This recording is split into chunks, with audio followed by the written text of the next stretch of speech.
Hi there, I'm Janet. Welcome to this lesson. We are going to tackle an essay from Blossoms of the Savannah. Bad deeds always go unrewarded. Write a composition to support this assertion, basing your illustration on H.R. Oleculet's Blossoms of the Savannah. Individuals who commit atrocities more often than not fail to achieve whatever it is they are trying to achieve.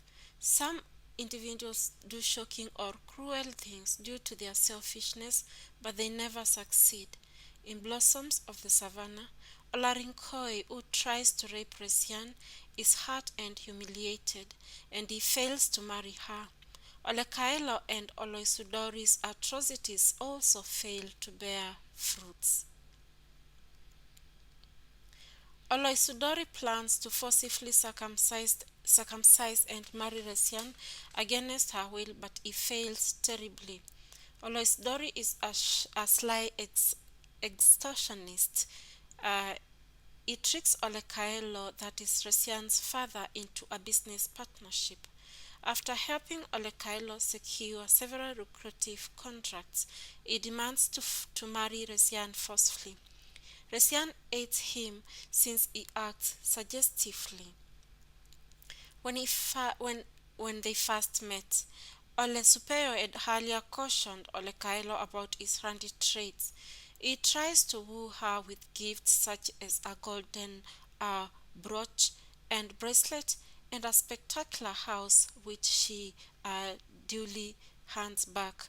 He hatches a callous plan to have Resian kidnapped and anesthetized should she turn down the proposal. He fails terribly since Resian calls him mad and says he can only marry her over her dead body. Even after spending millions of shillings and using unethical means to get a wife, Oloisdori fails to get Resian hand in marriage. Olarinkoi, who kidnaps Resian with a view of marrying her, is unrewarded. Olarinkoi is a wolf in sheep's clothing. He pretends to be a friend to the Kaelos when he lives with them. He rescues Tayo and Resian when Tara and Lante try to rape them, thus earning Resian's trust. He tricks Resian into believing that he will take her to Tare Naju to meet Minik and Ekoitoi and avoid circumcision and marriage to Oloisudori. Instead, he takes her to Inkito village where he tries to rape her and assaults her until she passes out. Resian's journey to Inkito and the stay there is harrowing. Luckily, she escapes with the help of Nabaru. Thus, Olarinkoi fails to marry her. He is also forced into hiding due to shame and nearly loses a finger when Resian almost severs it. Surely, bad deeds almost go unrewarded. Olekailo's greed for material possession does not bear fruits. Olekailo is sucked in by Oloisdori's opulence and apparent generosity that he fails to see the danger he exposes himself and his family into.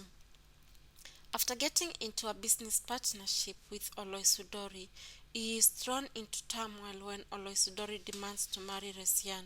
He is faced with a dilemma of either losing his daughter's faith and love or losing his lucrative contracts and possibly his magnificent house. After visiting Oloisudori's palatial homes, we are told, Olekailo chooses wealth over Resian's happiness. He warms up to the idea of having Resian kidnapped and anesthetized.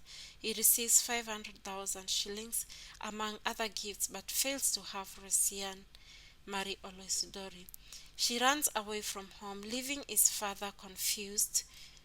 His evil plans prove futile. Mama Milanois selfishly guards her marriage at the expense of her daughter's happiness. She is a conservative conformist who remains subservient and fails to protect Tayo and Resian. When they moved to Nasila, she is delighted since our daughters would be married by prominent men. She is, however, stuck between She's however struck between the devil and the deep blue sea of either losing her daughter's faith, a love, or going against the Nasila tradition. She deceives Tayo and aids three women to abduct her and whisk her away to a Soit village where she is forcefully and brutally circumcised. She hopes to have her married to Oloisdori so that they keep the business contracts and maintain the enviable living standards in Nasila. Her plan fails since Tayo is rescued by Minik and Ekoitoi's team and taken to Ndahare Naju where she joins other girls. Resian and she swear never to be subservient like their mother. Indeed, bad deeds always go unrewarded. In conclusion, bad deeds never bear any fruits. Instead, the perpetrators fail terribly. Thank you so much for having taken you through this essay. Kindly remember to like, to share, and to subscribe to this channel. Hoping to see you in the next lesson.